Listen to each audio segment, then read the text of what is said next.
ಕರ್ಗ ಹುಟ್ಟಿದಲ್ಲಿ. ಕರ್ಗ ಅಂದರೇನು? ಕರ್ಗದಲ್ಲಿ ಯಾವ ದೇವಿಯನ್ನ ಪೂಜಿಸುತ್ತಾರೆ?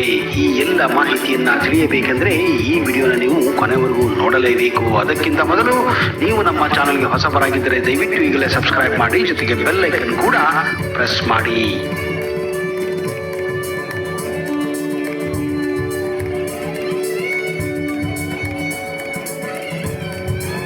ನಮಸ್ಕಾರ ಸ್ನೇಹಿತರೆ, ನಿಮಗೆಲ್ಲ ಮತ್ತೊಮ್ಮೆ ಆತ್ಮೀಯ ಹಾಗೂ ಅದ್ದೂರಿ ಸ್ವಾಗತ. ಕರಗ ಕರ್ನಾಟಕದ ಪ್ರಸಿದ್ಧ ಜಾನಪದ ಆಚರಣೆಯಾಗಿದೆ. ಈ ಸಂದರ್ಭದಲ್ಲಿ ಆದಿಶಕ್ತಿ ದ್ರೌಪದಿಯನ್ನ ವೈನಕುಲ ಕ್ಷತ್ರಿಯರು ಅಂದ್ರೆ ತಿಗಳ ಕ್ಷತ್ರಿಯ ಜನಾಂಗದವರು ಕುಲದೇವತೆಯಾಗಿ ಆರಾಧಿಸಿ ಪೂಜಿಸುತ್ತಾರೆ.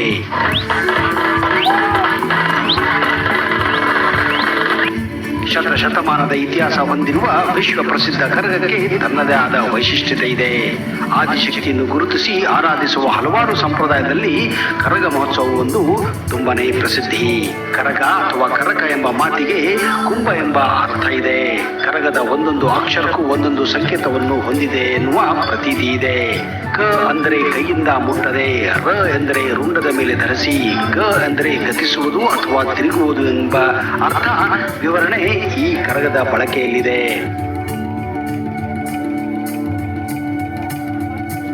ವೈನಿಕುಲ ಅಂದ್ರೆ ತಿಗುಳರ ಕ್ಷತ್ರಿಯ ಜನಾಂಗದವರು ಕಳಸ ಹೊತ್ತು ನೃತ್ಯ ಮಾಡುತ್ತಾ ದೇವರ ಹರಕೆ ಒಪ್ಪಿಸುವ ಆಚರಣೆ ಈ ಕರಗವಾಗಿದೆ.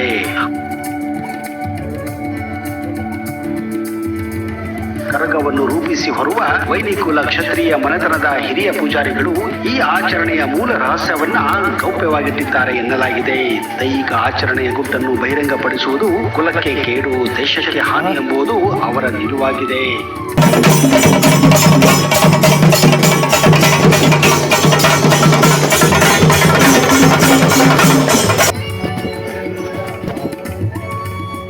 ಕರಗ ಆಚರಣೆಯ ಮೂಲವನ್ನು ಹೇಳುವ ಒಂದು ಐತಿಹ್ಯ ಹೀಗಿದೆ.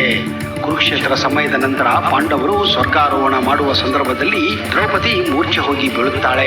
ದ್ರೌಪದಿ ಮೂರ್ಛಳಾಗಿ ಬಿದ್ದಿದ್ದು ಪಾಂಡವರಿಗೆ ತಿಳಿಯದೆ ಅವರು ಮುಂದೆ ನಡೆಯುತ್ತಾರೆ. ಆಕೆಗೆ ಎಚ್ಚರ ಬಂದು ನೋಡಿದಾಗ ತಿಮಿರಾಸುರ ಎಂಬ ರಾಕ್ಷಸ ದೂರದಲ್ಲಿ ನಿಂತಿದ್ದ. ಆಗ ದ್ರೌಪದಿ ಆದಿಶಕ್ತಿಯ ರೂಪವನ್ನು ತೋರುತ್ತಾ ತಿಮಿರಾಸುರನ್ನು ಸದೆಬಡಿಯುತ್ತಾಳೆ.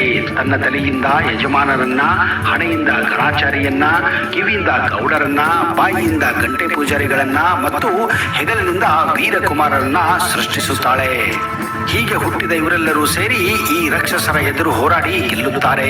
ಹೀಗೆ ಮಕ್ಕಳನ್ನು ಹುಟ್ಟಿಸಿದ ದ್ರೌಪದಿ ಆದಿಶಕ್ತಿಯಾಗಿ ಮತ್ತೆ ಭೂಮಿಗೆ ಮರಳಿ ಬಾರದಂತೆ ಕೈಲಾಸಕ್ಕೆ ಹೋಗುವುದು ಆ ಮಕ್ಕಳಿಗೆ ದುಗುಡ ಉಂಟು ಮಾಡುತ್ತದೆ. ಕೃಷ್ಣನು ಅವರಿಗೆ ತಾಯಿಯನ್ನು ಹೋಗದಂತೆ ತಡೆಯಲು ತಮ್ಮ ಕೈಯಲ್ಲಿರುವ ಕತ್ತಿಯಿಂದ ತಮ್ಮ ಎದೆಗೆ ತೆಗೆದುಕೊಳ್ಳುತ್ತಾರೆ. ನಮಗೆ ನೀನಿಲ್ಲದೆ ಇನ್ಯಾರೋ ದಿಕ್ಕು, ಹೋಗಬೇಡ ತಾಯಿ ಎಂದು ಆ ಮಕ್ಕಳು ಅವಳಲ್ಲಿ ಬೇಡಿಕೊಳ್ಳುತ್ತಾರೆ. ಇದನ್ನು ನೋಡಿ ದ್ರೌಪದಿಗೆ ಮರುಕವಾಗಿ ಪ್ರತಿ ವರ್ಷವೂ 3 ದಿನ ಭೂಮಿಗೆ ಬಂದು ಮಕ್ಕಳನ್ನೇ ಇರುತ್ತೇನೆ ಎಂದು ಮಾತು ನೀಡುತ್ತಾಳೆ. ಆ 3 ದಿನಗಳೇ ಕರಗ ಹಬ್ಬದ ದಿನಗಳು.